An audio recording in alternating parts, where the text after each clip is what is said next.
一起来看精彩短剧《楼外春生就梦见远》故事解说。医院手术室里，一场紧急抢救正在连夜进行。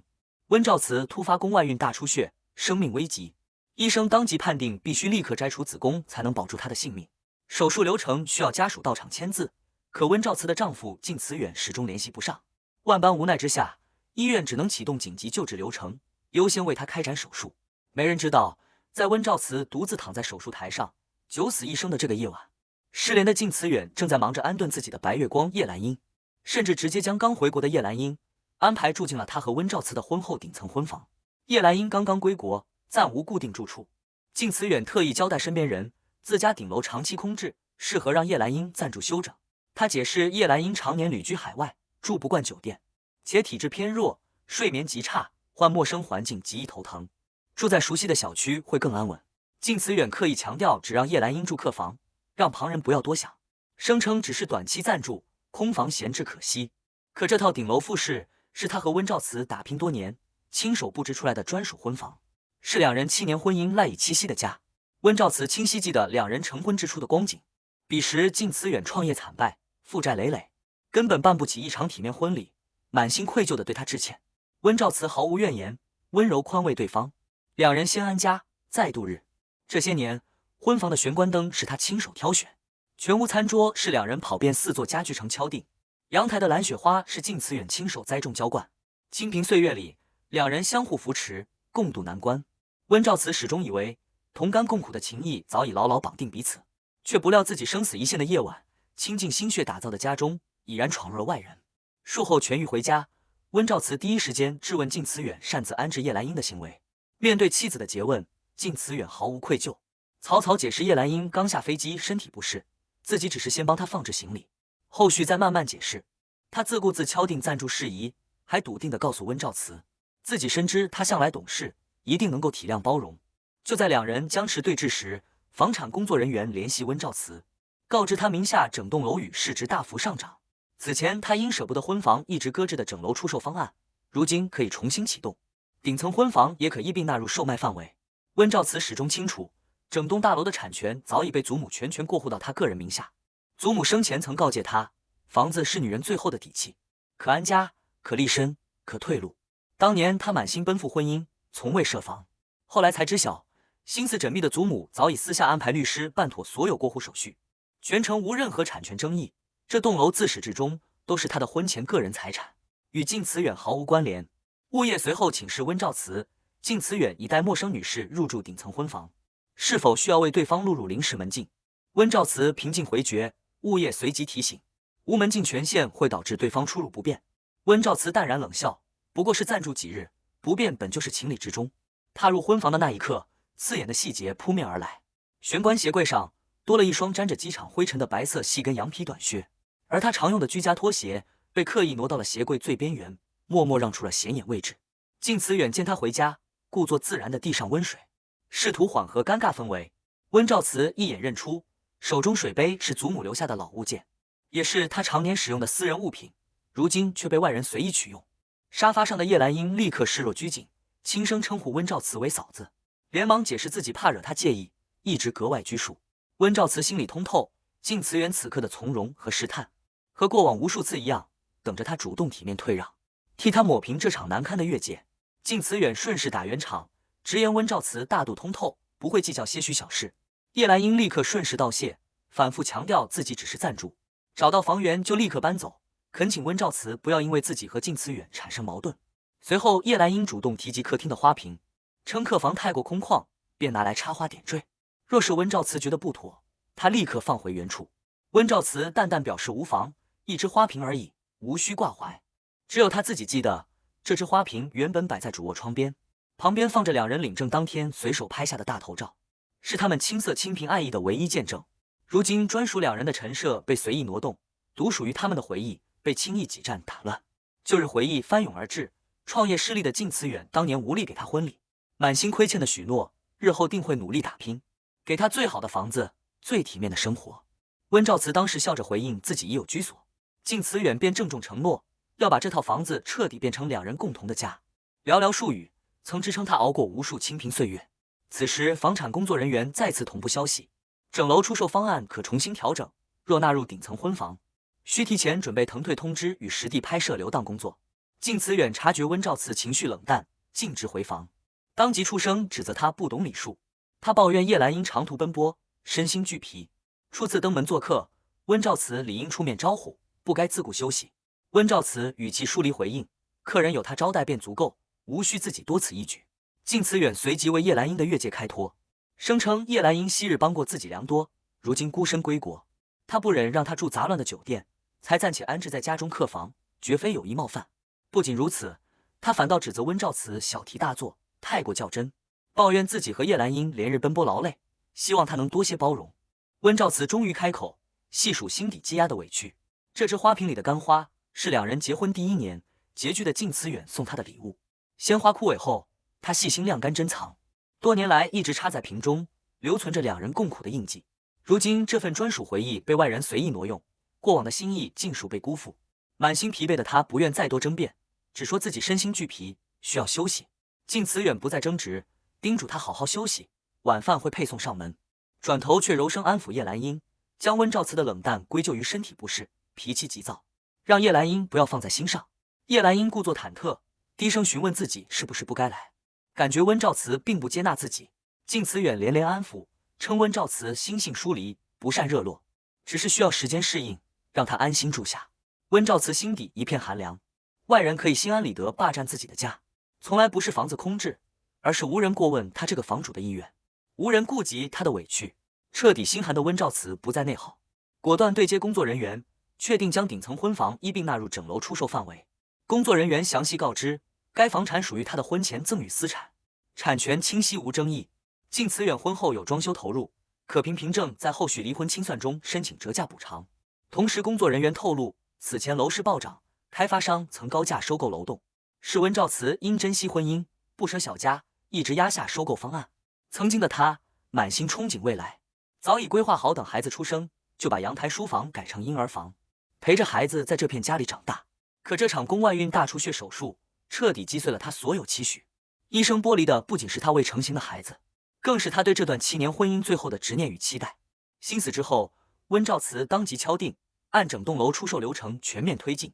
工作人员随即让他签署3份核心文件，顶层婚房正式进入评估售卖流程，向共同居住人靳慈远发送书面告知。婚内装修折价后需单独核算。工作人员感慨祖母眼光长远，布局周全，早年就帮他锁定全部产权，还曾叮嘱他，顺境不拿钱是人心，逆境不拿自己耗感情。可惜当年深陷爱意的温兆慈全然听不进长辈忠告。他想起靳慈远创业成功，拿到第1笔投资时，也曾送过他满车鲜花，可那份温柔转瞬即逝。唯独他亲手打理的阳台蓝雪花，岁岁年年如期绽放，比人心更长久，更坚定。工作人员出具的出售报价数额可观，足以让他体面抽身，离开这段消耗自我的婚姻，无需争抢分毫，卑微妥协。温兆慈同步授权工作人员启动离婚协议起草工作。面对对方关于靳慈远会激烈反应的提醒，他只是平静表示，后续让靳慈远的律师与己方对接即可。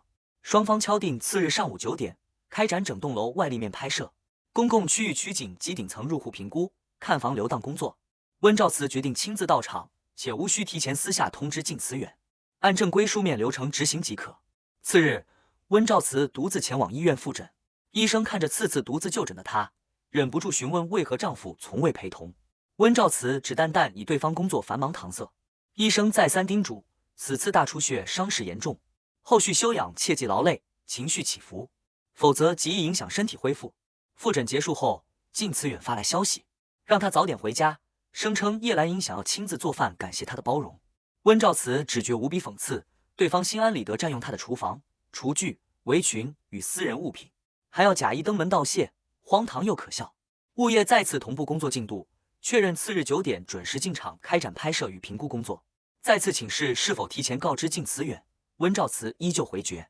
一切依规推进。当晚家中，靳慈远亲自炖汤喂给叶兰英品尝，察觉味道偏咸，连忙让他不要饮用。叶兰英却温柔夸赞他炖的汤是世间最好的味道。靳慈远满心欢喜，许诺日后常常炖汤给他独享。温馨和睦的画面深深刺痛了一旁的温兆慈。就在此时，屋外传来敲门声，靳慈远以为是网购物品到货，开门后却发现是房产评估与拍摄团队。工作人员表明来意，按预约开展顶层私产评估与实景拍摄。靳慈远瞬间暴怒，厉声质问是谁擅自安排。温兆慈坦然走出，告知是自己的决定。靳慈远怒火攻心，指责他大清早带外人闯家，刻意让自己和叶兰英难堪。温兆慈冷静回应，入户评估是房产交易法定流程，自己只是依规办事，无任何不妥。叶兰英立刻故作委屈自责，轻声询问是不是自己暂住在此，让温兆慈心生芥蒂，才执意卖房。他连忙表示可以立刻收拾行李搬走，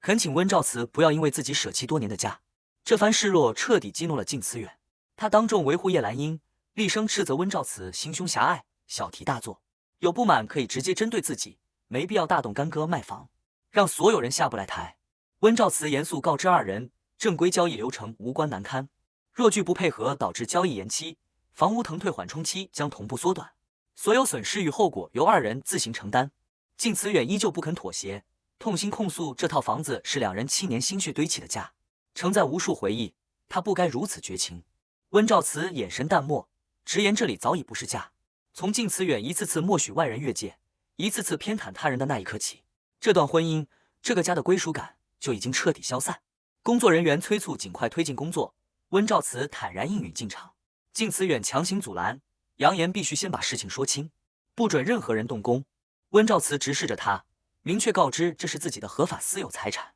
他拥有完整处置权，后续腾退事宜将由己方律师全权对接。靳慈远瞬间慌乱，搬出当年创业危机、投资人撤资的共苦过往，试图用旧情挽留。可温兆慈早已心如止水，昔日并肩吃苦的情谊，早已被他如今的偏心与冷漠消磨殆尽。温兆慈签字授权评估工作时，一旁的叶兰英满脸疑惑，转头质问靳慈远，为何这套他口中两人共同的婚房，产权唯独只有温兆慈一人名字？靳慈远瞬间语塞，无言以对。温兆慈淡然道出真相，整栋楼是他的婚前个人财产，结婚7年，靳慈远从未过问产权归属，常年张口闭口我们的家，自诩为他撑起一片天。久而久之，连自己都忘了，他从来都只是暂住者，而非主人。他还想起领证之初，靳慈远曾许诺赚钱后还清婚房费用，彼时的温柔誓言，如今想来只剩嘲讽。工作人员提醒众人切勿挪动屋内物品，需完整拍摄原始格局，保障后续资产交割顺利。靳慈远依旧强硬叫停拍摄，勒令所有人立刻离开。温兆慈不为所动，示意团队继续工作，同时严肃告知，恶意阻挠交易进度将依法追究违约责任。工作人员随即维护现场秩序，保障评估工作正常推进。叶兰英见场面僵持，立刻以身体不适为由回房躲避，将所有矛盾留给靳慈远处理。工作人员确认全屋拍摄范围，顶层所有房间包含客房，均需完整留档，属于法定交易流程，缺一不可。温兆慈随即提醒叶兰英，客房的花瓶是主卧私人物品，麻烦他放回原位。靳慈远彻底暴怒，指责他揪着小事不放手，过分苛刻。温兆慈态度坚定，全屋勘测必须完整真实，不容许任何人篡改、挪动屋内陈设。靳慈远满心不甘，质问他是否非要彻底斩断过往，卖掉唯一的家。温兆慈冷静纠正，他曾眷恋这个家，但人心变质，外人闯入的那一刻，家就不复存在。这里自始至终都只是他一个人的楼。随后，温兆慈让靳慈远找出当年两人手写的装修清单。靳慈远下意识说出存放位置，过往回忆涌上心头。当年预算紧张，处处省钱，靳慈远却执意高价购置床垫，只为贴合温兆慈浅眠的体质，护他夜夜安睡。当得知温兆慈留存清单只是为了核算装修折价，用于离婚财产清算时，靳慈远满心寒凉，无比失望，控诉7年深情与过往承诺，最终只沦为冰冷的账目核算。他一遍遍细数两人共同打拼的点滴，亲手抬回的餐桌，精心挑选的暖光灯，亲手安装的花架，每一处细节都是双向付出，他却能狠心说卖就卖。温兆慈只剩无尽疲惫。从前的他，见他失落便会心软妥协，温柔安抚，陪他解决所有难题。可如今，一次次失望耗尽了所有温柔，他再也生不出半分心疼，只剩彻底释然。此时，拖鞋风波再次引燃矛盾。温兆慈多日找不到的居家拖鞋，正穿在叶兰英脚上。叶兰英连忙解释，晨起找不到鞋子。靳慈远怕地面冰凉，便让他临时穿着，自己并不知晓是温兆慈的私人物品。靳慈远连忙打圆场，声称只是一双拖鞋，没必要小题大做。还以叶澜英刚回国，身体虚弱为由，让温兆慈多体谅包容。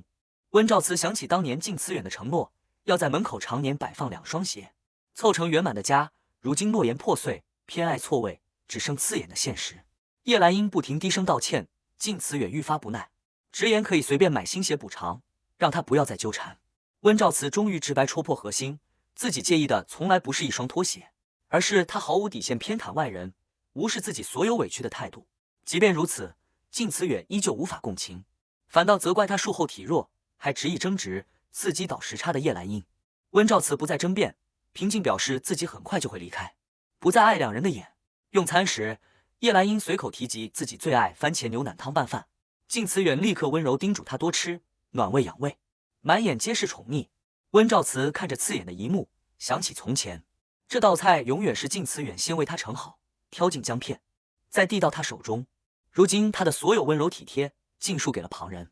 温兆慈以不吃油腻为由放下碗筷离席，靳慈远满心不满，责怪他中午未进食，还无端闹脾气，扬言可以让阿姨重新做菜。可他早已彻底遗忘，医生反复叮嘱，刚做完大出血手术的温兆慈只能吃清淡流食，严禁油腻刺激。他熟记外人的饮食禁忌与身体状况，却全然不顾刚刚历经生死的妻子。回到房间后，温兆慈发现床头柜的术后止痛药、消炎药、复诊单和病历袋全部消失，这些是他术后休养的必备物品。他立刻追问去向，叶澜英主动回应，称自己见床头柜杂乱，误以为是过期废纸，便收拾收纳进了储物间杂物箱，反复强调自己只是好心做家务，并无恶意。靳慈远不分青红皂白，当即维护叶澜英，责怪温兆慈态度恶劣，不识好歹，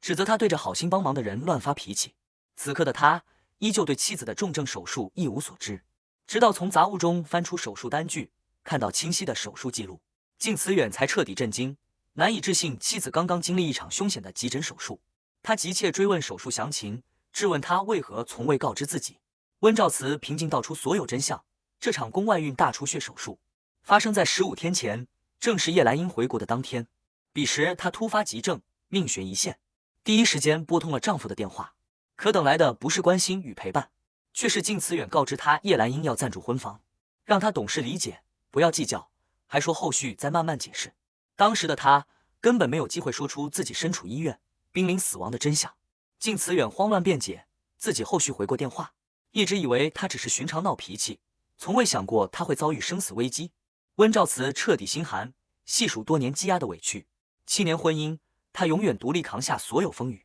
打理公司事务，操持家庭琐事，照料公婆病痛，从不给靳慈远添一丝麻烦。久而久之，在靳慈远心中，他的痛苦与委屈都该自行消化，无需他费心呵护。只要他不把血淋淋的伤口撕开摊开，他就永远默认他无所不能，无需心疼。叶澜英见状再次哽咽自责，声称都是自己的过错，若不是自己回国，靳慈远定会陪伴在温兆慈身边。靳慈远立刻柔声安抚他，生怕他心生愧疚。两人相互宽慰的模样，彻底耗尽了温兆慈心底最后一丝念想，没有歇斯底里的崩溃，只剩彻底释然的轻松。靳慈远反倒责怪他太过刻薄，不肯包容自责的叶澜英。温兆慈彻底厌倦拉扯，直言若是叶澜英满心愧疚，就让靳慈远留下陪他自省，自己选择退出这段荒唐的关系。靳慈远放缓态度，想要坐下沟通和解，温兆慈直接打断，明确提出离婚。他告知靳慈远，当晚就会发送离婚协议，婚内共同财产、装修折价、车辆、共同账户资产均已核算完毕，只需他签字确认。靳慈远拒不接受，认为他只是赌气。温兆慈缓缓摘下结婚戒指，平静解释只是术后身体浮肿，戒指勒手不适，并非意气用事。同时告知次日律师会全权对接所有事宜。